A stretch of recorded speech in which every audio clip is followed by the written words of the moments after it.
School board meeting is called to order. Would you please stand for a moment of silence, followed by the Pledge of Allegiance?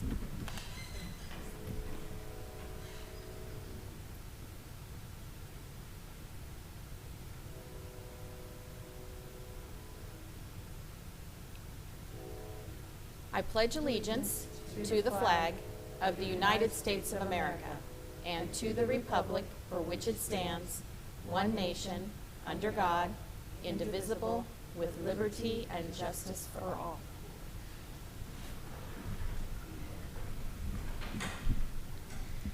Mrs. Garza, would you please call the roll? Yes, ma'am. Chair Seaberg, Here. Vice Chair Stevens, Here. Mrs. Williams, Here. Mr. Hollingsworth, Here. Mrs. Brooks, Here. Mrs. Spall, Mrs. Brescia, Here. Ms. Island, Here. and Ms. Glenn. Here. Thank you. Thank you. Dr. Newman, are there any additions and deletions to the agenda this evening? Yes, I have one deletion and two additions. We are deleting under discussion, student achievement, strategic plan update, student academic success, SOL, performance and strategic response. The state has delayed the release of the scores, so once they are released, we will add it back to the agenda. We are adding student achievement, professional learning summary update for the 2023-2024 school year, and then we also need to add a closed session for personnel. Thank you. Can I get approval for the public meeting agenda? Chair, I move that the school board of the city of Manassas approve the agenda as modified. Second.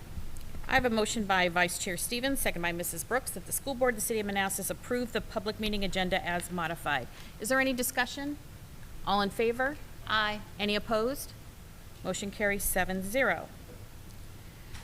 I'd like to acknowledge Councilman Smith for joining us this evening. Thank you very much for being here. It was nice to see you today at the celebration. Oh, and also Anna DeMaria, President for MEA, is here this evening. Moving on to board committee reports, we have none. And so then I'll go on to citizens' comments. Is there anybody that wished to speak to the school board this evening? Hearing and seeing none, we'll move along on the agenda. Can I have a motion for the consent agenda, please? Chair, I move that the school board of the city of Manassas approve the consent agenda as presented. Second. I have a motion by Vice Chair Stevens, second by Mr. Hollingsworth, that the school board of the city of Manassas approve the consent agenda as presented. Is there any discussion? All in favor? Aye. Any opposed? Motion carries 7-0.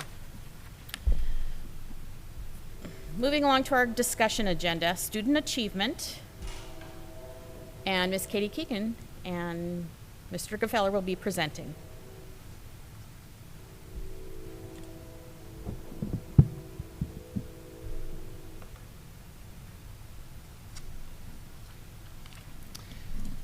Good evening, Chair Seaberg, Vice Chair Stevens, members of the board, and Dr. Newman.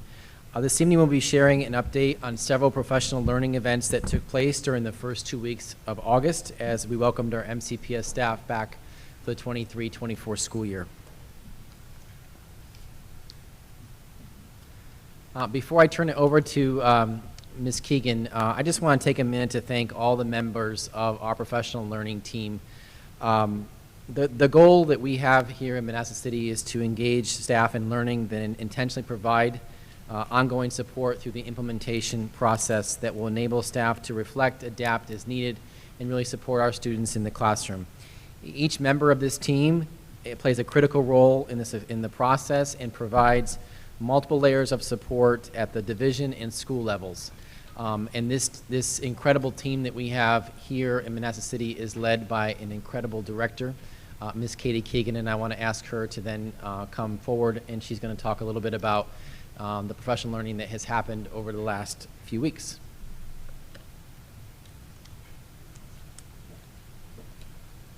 Good evening, Chair Seaberg, Vice Chair Stevens, members of the board, Dr. Newman. I'm happy to be here this evening and highlight some of the work of the professional learning team that is driven by the pillars of the strategic plan and the priorities that are identified within the plan. As I share updates with you on behalf of the whole team, I will highlight how each event is aligned to the strategic plan. The first event that I would like to spotlight is New Teacher Academy. This year, we welcomed over 100 new instructional staff members that included teachers, both new to the profession and new to Manassas City, teacher associates, and classroom facilitators. Our 2 professional growth specialists, Jen Mullen and Dean Stevenson, intentionally planned each component of this event so that new staff members received the information that they needed for a successful start to the school year. The goal was to engage and inform without overwhelming. The structure of the Teacher Education and Mentor program, known as TEAM, enables us to continue the learning throughout the year to discuss topics as they align with the school calendar. All new teachers, teacher associates, and classroom facilitators will attend meetings and workshops at both the school level and division level. In addition to these meetings, they will receive ongoing support through our professional growth specialists, our lead mentors, and instructional facilitators. Over the course of the 3 days, all sessions could easily be connected to at least one of the pillars of our strategic plan. Educators engaged in various workshops that showcase the fact that structure is the key to creating a safe and collaborative learning environment. The team was focused on showing that we cared about our educators from day one. Community building was embedded at both the school and division level. Lunch was served by our executive cabinet members and hosted by the Manassas Education Association. Bus tours were provided while staff learned about the history of Manassas City. There were interactive sessions that used cooperative learning that enabled staff to build connections with one another while experiencing the same level of engagement that we would like to see for our students. Each day, MCPS leadership took our newest staff members on walking tours to restaurants throughout the city of Manassas.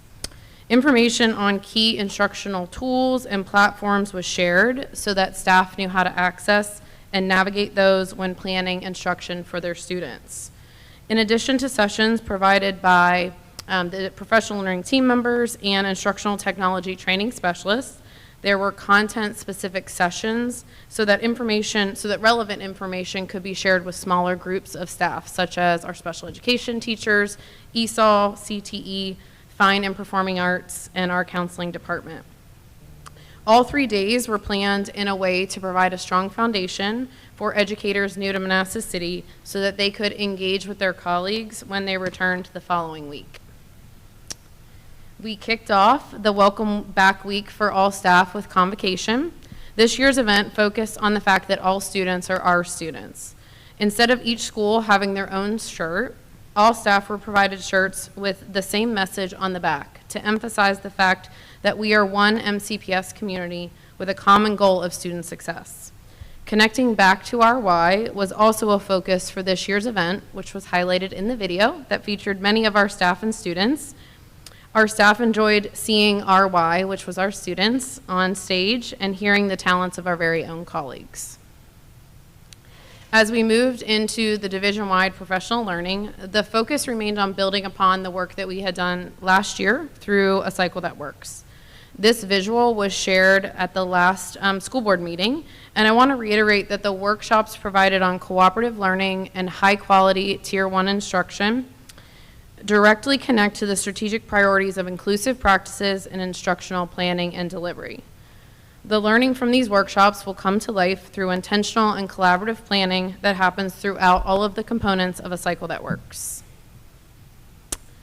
All 9 schools opted into having a full-day training on cooperative learning provided by a professional learning company that was founded by Dr. Spencer Kagan. During the training, teachers were introduced to several key concepts that tie into inclusive and collaborative learning environment, such as ways to arrange classrooms to maximize instruction and collaboration. They also learned how to strategically build teams within classes. There was a focus on building effective classroom management techniques through explicit structures and processes while learning numerous cooperative learning structures that can be used in any content area to increase engagement, academic talk, and learning. Members of the professional learning team have already created resources that have been shared to support the implementation of the structures that were taught. Feedback was received after workshops, and the average rating across the division was a 4.8 out of 5. This is extremely high and very positive, and you'll see some direct quotes from teachers here on the screen. A few key words that stood out when reviewing the feedback was incredible, engaging, comprehensive, and relevant. One theme in the feedback received was that the learning that took place could be implemented immediately. And that is exactly what we saw. Structures being implemented on the first day of school to have students engage. All of these pictures here were taken at multiple schools throughout the division of all grade levels and all within the first 3 days of school. There is a high level of excitement throughout the division that we are going to build upon throughout the year. We will be establishing a cohort made up of administrators, coordinators, instructional facilitators, and teachers that will engage in additional training and work towards becoming cooperative learning coaches. This cohort of leaders throughout the division will provide ongoing support in the consistent implementation of cooperative learning structures as we plan to move forward with additional workshops division-wide during the 24-25 school year. More information on this cohort and the process of joining it will be shared with staff in the upcoming weeks. Another day of professional learning was focused on inclusive practices and broken up into 3 sessions.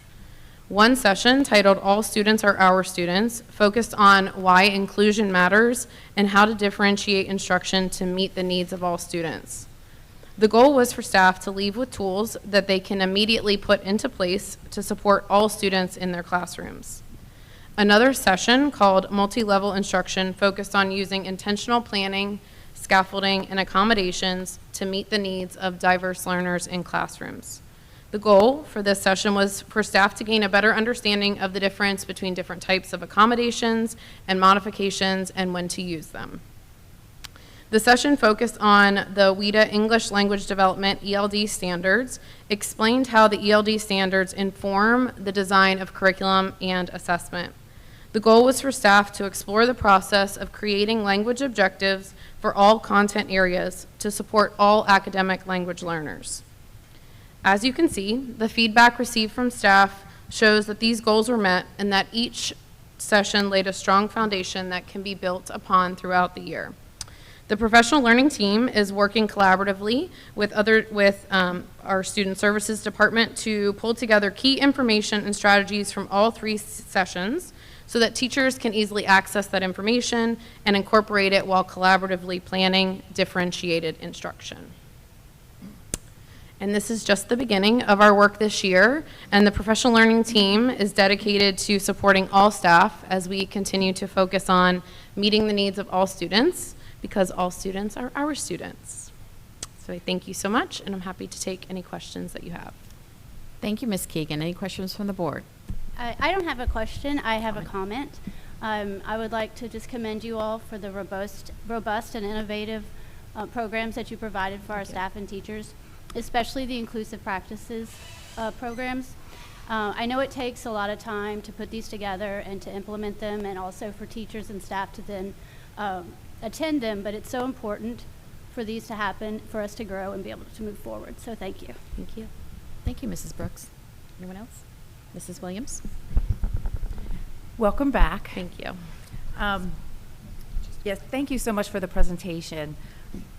One question: our new teachers, do we still have them with a coach for 3 full years? Yeah, so as part of our teacher education and mentor program, they have a assigned mentor for 2 years, and the 3rd year they are supported by the building lead mentor. So they still have a mentor support, it's just in more of a cohort model. Okay, perfect, thank Yeah. you. And yes, thank you for all your work. I'm actually really pleased and excited to see that teachers are giving us a rating of 4.8 out of Yeah. 5 after the first year.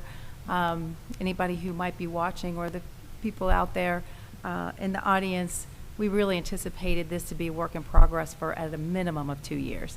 So I think that really shows what an excellent job you guys are really doing at implementing this cycle at work. So thank you so much for all your efforts. Yes, thank you. Thank you, Mrs. Williams.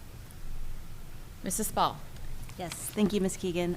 Year 1 through 3 of our teacher and classroom staffs are vulnerable, and Yeah. they've been, a source of interest for me for a lot of different reasons. So I thank you for the thoughtful engagement. I really do. And I just want to give a shout out. I love the bus tour and the walking tour. I think those are really, so important for us. So I'm happy that that addition has been made several years ago, but that we're sticking with it. So thank you. Yeah.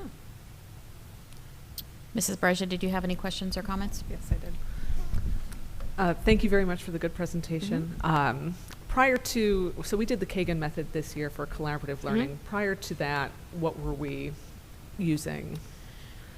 Yeah, so we have done training around collaboration for many years, and I would say we focused a lot of our training around collaborative pairs. So for example, partner A, partner B together, partner A can do this task, partner B do this task, and we frequently, when we were doing classroom visits, would see a lot of turn and talk within, like opportunities for students to talk within groups. And so cooperative learning really provides an explicit way for teachers to take that to the next level. So it's not that we're replacing anything, we're just building upon work that we've already been doing. And it really gives teachers a way to intentionally plan for that meaningful collaboration through structures.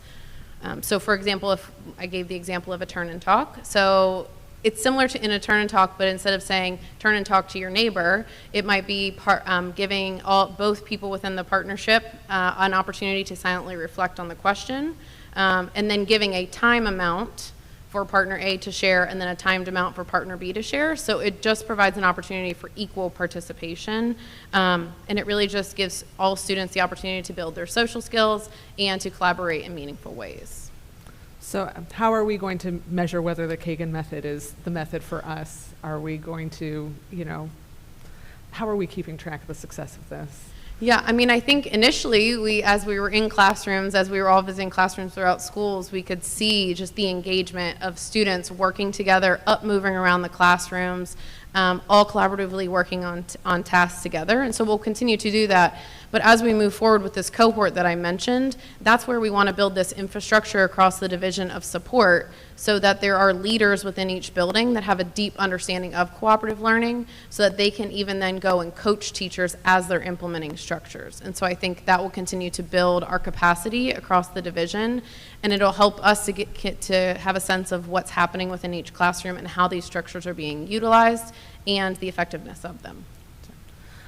So I did, we're talking about partner work and all this stuff. I'm sure we all have memories of partner work back in school. And I do hear from time to time people out in the community who complain about partner work. And I noticed one of the bullet points, creating teams strategically using academic ability and behaviors.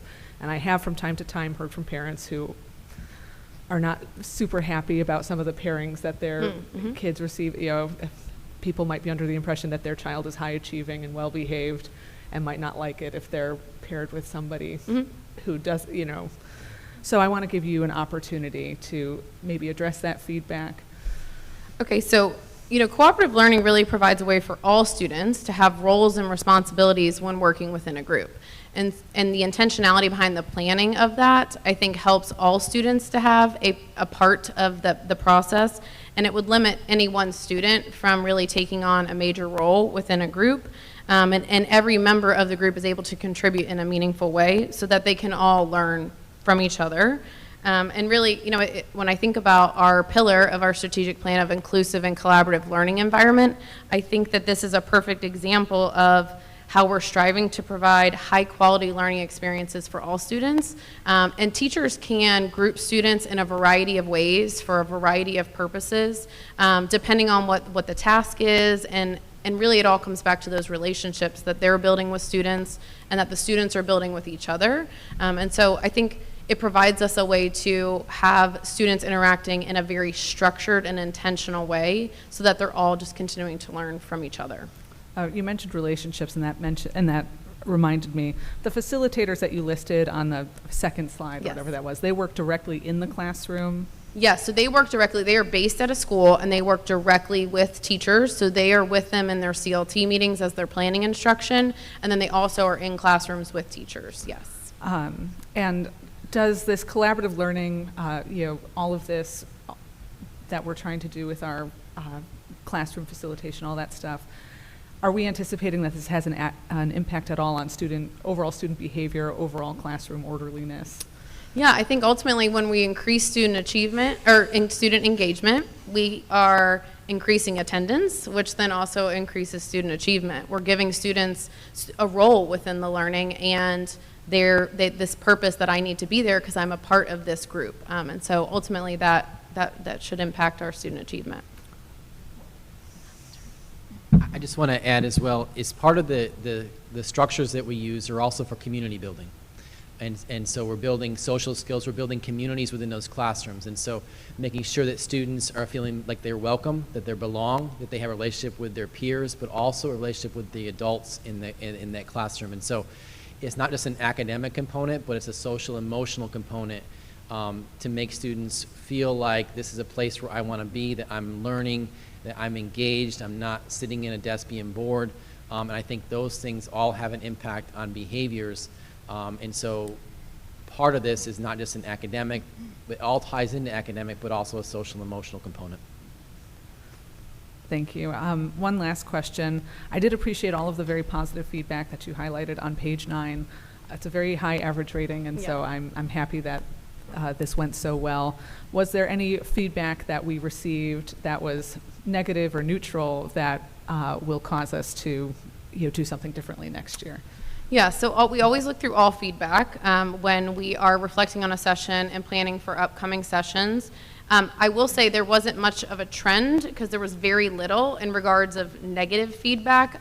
I would say, for an example of a neutral, what you might consider neutral is a teacher that had gone through this training previously, so they had already been exposed to the structures, so that might have had them give more of a neutral rating, but we will continue to gather feedback. That's going to be the positive of our cohort, continuing to go ahead and move ahead in the trainings ahead of the rest of our staff, because they will be able to experience the workshops prior to the rest of the division and give us feedback as we're working towards implementing those workshops division-wide. So we'll continually gather feedback from them. Thank you very much. That's all for me. Yeah. Mrs. Ball, do you have a comment or a question? If not, okay. Vice Chair Stevens. Okay. Thank you for that presentation, Ms. Keegan. Being a teacher myself, I understand on a day-to-day basis, but would you say that, the Kagan Cooperative Learning Structures and other similar programs, it's not so much that they're teaching teachers that students can work well together, but they're teaching teachers how to be intentional as far as how they group students together, what kinds of cooperative learning are appropriate for what kinds of activities. Because I know, like Ms. Brescia said, when we were growing up, when we had partnerships, sometimes things tended to run amok, and there are lots of memes out there, about there was the one person who did all the work, the one person who never did the work, the one person who didn't show up. But this is teaching us to be very intentional in the how, the what, the why, and the when. Would that be correct? Yes, exactly. It's just creating a common way for teachers to plan about what does the learning look like for students and how are we going to get them engaged in the learning, and then what would be the best structure for us to provide to them while they're engaging in that learning. And then with cooperative learning, as we look at it today, does that allow teachers to informally and formally assess students individually and as a group? Yeah, absolutely. I think there's lots of different ways they could assess, whether it be the products that the students are creating, but also observations as they're walking around, because they're hearing the students talk about the content and what they're learning, and so they're able to gain that information from students as well, as opposed to, so that would be more of a formative assessment. As they're hearing, it's also going to allow them to adjust instruction as they hear students talking about it. And does Kagan Cooperative Learning teach teachers how to respond when things go a little bit sideways in groups, as they sometimes can? Because sometimes you have groups that will go a little this way or that way? Yeah, so they do a great job of really helping teachers to just continually add to their toolbox, ways to refocus groups, ways to adjust as they're working. And I think that's where the formative assessment, as teachers are walking around and making observations, it gives them a way to identify if they need to adjust the structure in some way. But it goes back to that intentionality. And when teachers are intentional about how they're going to have students working, then they know exactly what they're going to be expecting of students so that they can kind of make some adjustments as they're observing. Okay, well, thank you on that. Sorry, my mind went sideways for a moment there. Now, as we're working on cooperative learning and teaching our teachers how to facilitate cooperative learning, are we going to have follow-up sessions throughout the school year and then maybe refreshers?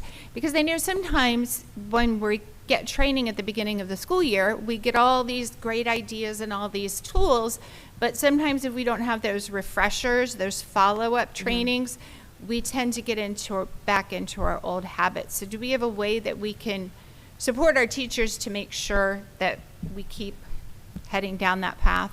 Yeah, absolutely. And I would say that's a huge goal of the professional learning team, is as much emphasis as we put on the actual day of training, we put just as much emphasis into how are we going to continue the learning afterwards and provide support. And so, for example, with cooperative learning, members of the team have created the one-pagers of the structures that were taught on that day so that they're available at the CLT tables when teams are planning. They all have the book, but sometimes, it can be to find the page in the book that you're looking for. So we've tried to create resources that are easily accessible for teachers as they're planning instruction. They can have some discussion around what structure would best fit what we're hoping the students to achieve.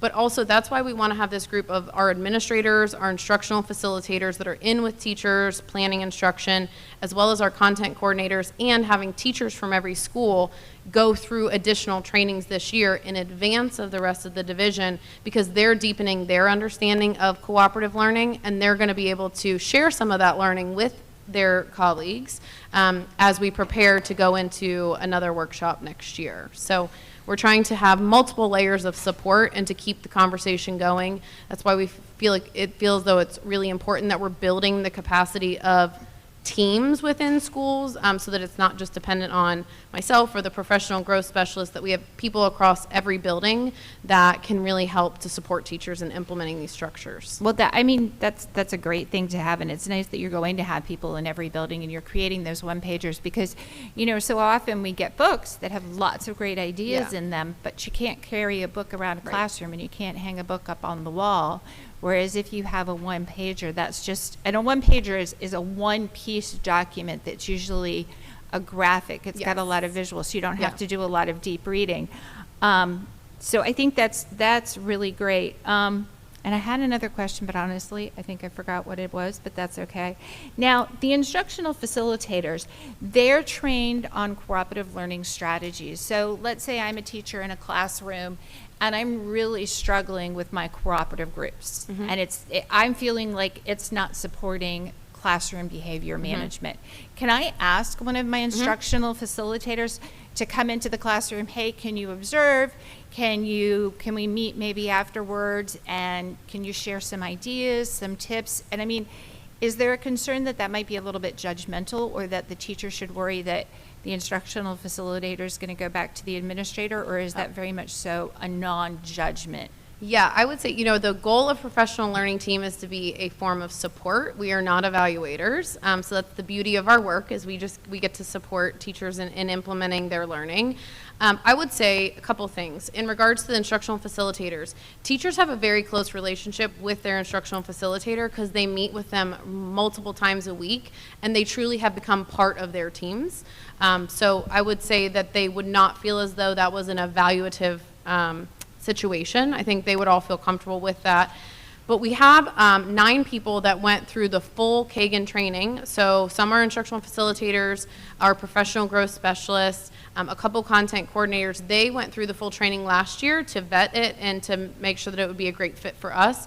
And so they would also be another layer of support. So the instructional facilitator can definitely provide that. But for example, Jen and Dean, our 2 professional growth specialists, they do an extensive amount of work around cooperative learning with our new teachers.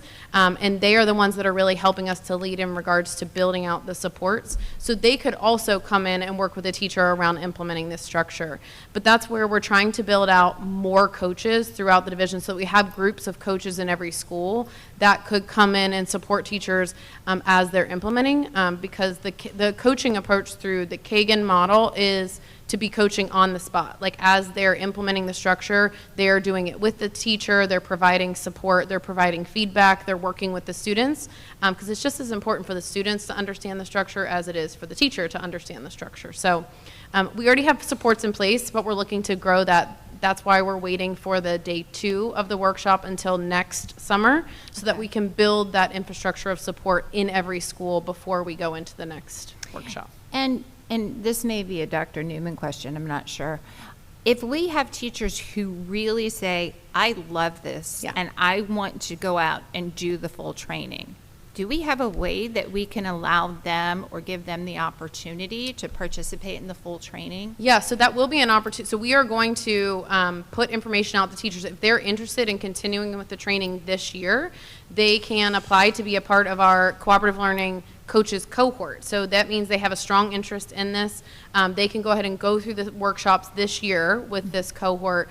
We're finalizing all the details on that, and it should be sent out to staff soon. We have had teachers reaching out just really excited about this and how they're so excited about what the impact they're already seeing with their students. So we look forward to hearing from those teachers when we share more information about that. Okay, well, thank you. Yeah. You know, this is some really exciting news, and I really liked seeing those little blurbs because there was magical, comprehensive, relevant, actionable, and engaging. Yeah. And actionable is so important because sometimes you get training and you're like, this is really cool, but how am I going to put it in my classroom? So those are some really great comments, and it sounds like something exciting. So thank you. Thank you. Thank you, Vice Chair. And now I'll go to our student representative. Ms. Okay. Bland has a comment. Yeah. I would just like to say how much I appreciate how intentional and inclusive you're trying to make the classrooms. Because coming from a student standpoint, I know how it feels when like you feel all the work is like pushed on you, and like how some kids are like, oh, I'm not going to do anything. Mhm. You're going to do all the work. You're going to present it. And like even still in high school that happens, and I just think it's so important that we have everybody do their part and all that. Thank you. Thank you, Ms. Bland. And if there are no other comments or questions, I will thank you.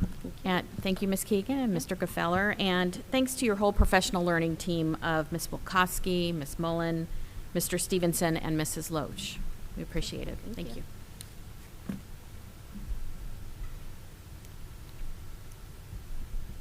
Next up is our action agenda. We need to approve the draft 2024 budget development calendar. If there are no questions or comments, I will take a motion. Chair, I move that the school board of the city of Manassas approve the fiscal year 2025 budget development calendar as presented. Second. I have a motion by Mrs. Brooks, seconded by Mrs. Williams, that the school board of the city of Manassas approve the fiscal year 2025 budget development calendar as presented. Is there any discussion? All in favor? Aye. Any opposed? Motion carries 7-0. Next up on our agenda is board member comments. But before we go to that, I would like to recognize Miss Tammy Potts is here. She's the vice president? No, secretary for MEA. Thank you for being here this evening with us. Board member comments, and I will go first to our student representatives. Miss Island.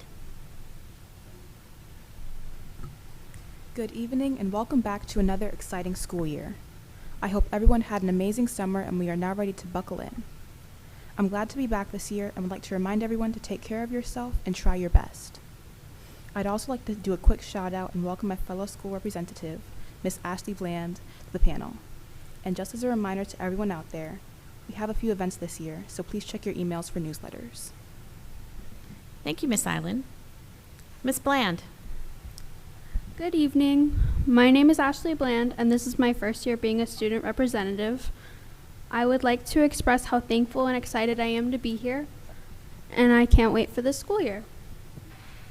Thank you so much.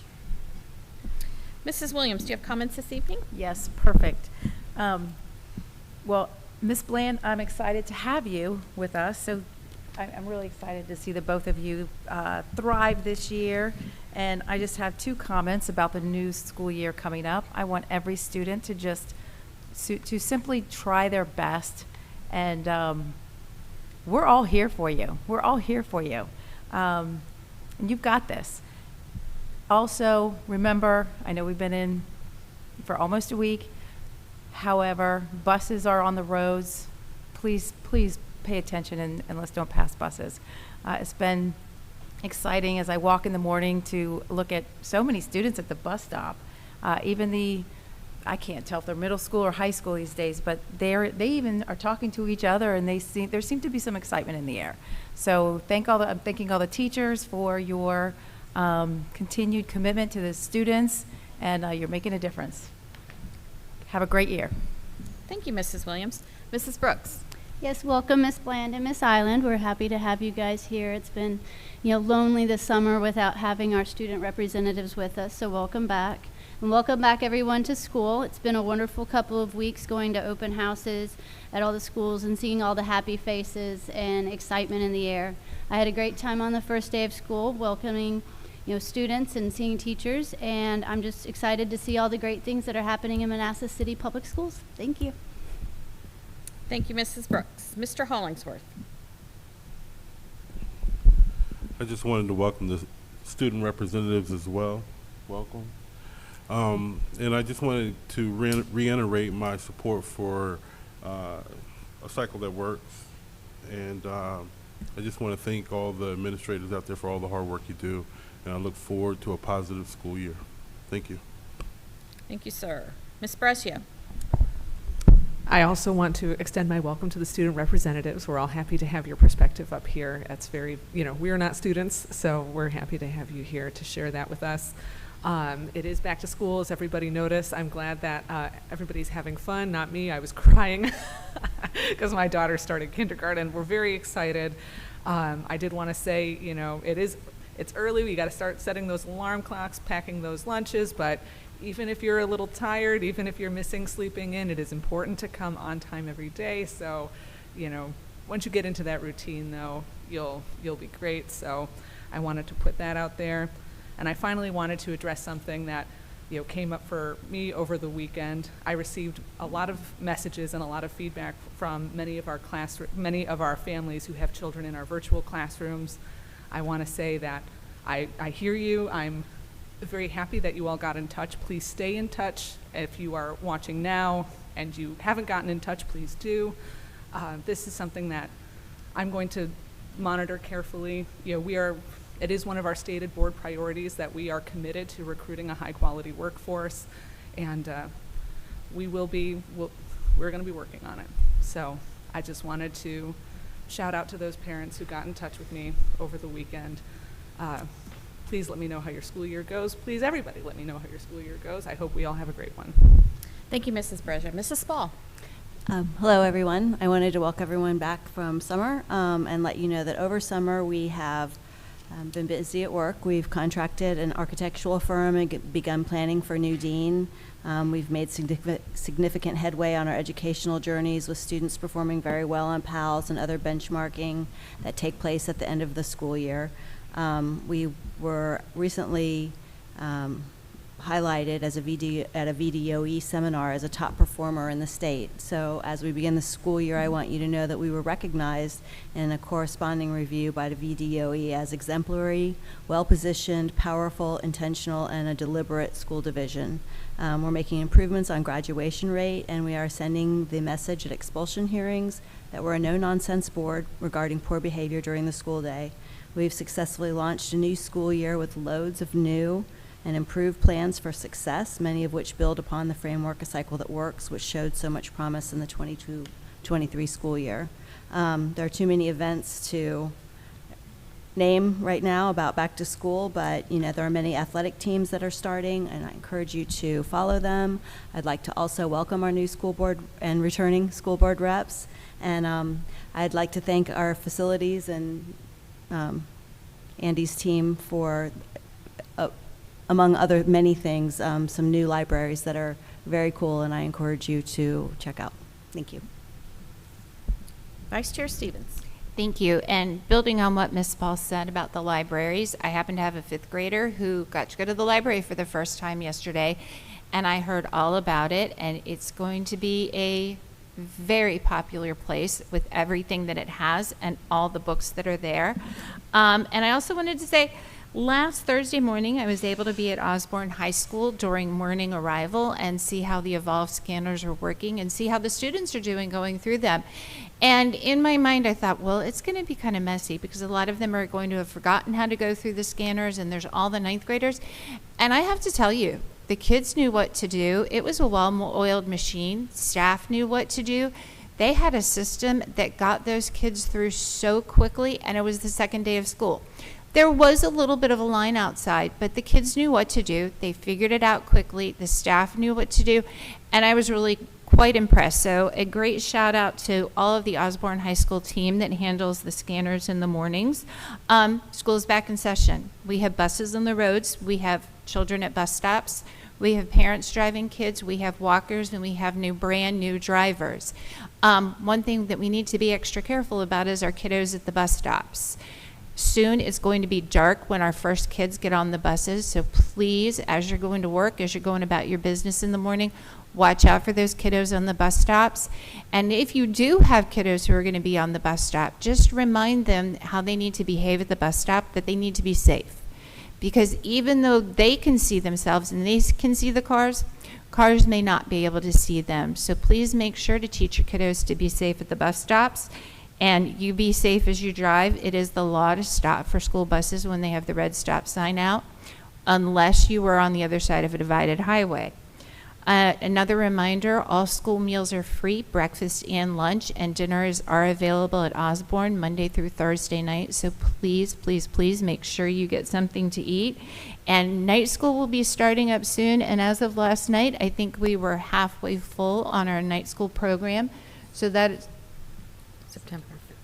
Starts September 5th. So Dr. Newman, there's still time to register? So if you are interested in night school and you would like to know more about it, there is still time to register, so please do. And otherwise, good luck. Everyone have a great year. We're all looking forward to some exciting things coming up. Thank you, Vice Chair. And I would like to mention that today, Mrs. Spall and I, along with Dr. Newman and Mr. Gefeller, attended a very special opening of an exhibit out at the Manassas Airport. It's the Tuskegee Airmen and Women Air Force Service Pilots Traveling Exhibit. It's only there for a few days, but if you get a chance, please go out and visit. And I'm just going to end us out with a quote on adapting. In our personal and professional lives, we are constantly hit with one adversity after another, most of which we have no control over. But the 4 things we have total control over is how we react, how we adapt, how we breathe, and how we take action. And that's just something I'd like us to keep in mind as we start off this school year. Thank you very much. And I believe we have a closed session this evening.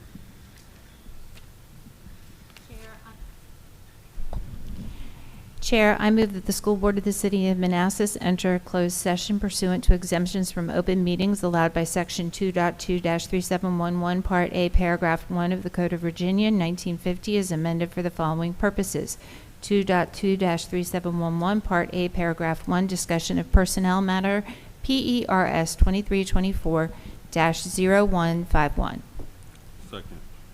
I have a motion by Vice Chair Stevens, second by Mr. Hollingsworth, that the School Board of the City of Manassas enter a closed session pursuant to exemptions from open meetings allowed by Section 2.2-3711, Part A, Paragraph 1 of the Code of Virginia, 1950, as amended for the following purposes. 2.2-3711, Part A, Paragraph 1, discussion of personnel matter, PERS 2324-0151. Is there any discussion? All in favor? Aye. Any opposed? The motion carries 7-0. We'll go into closed session. Thank you all for coming tonight.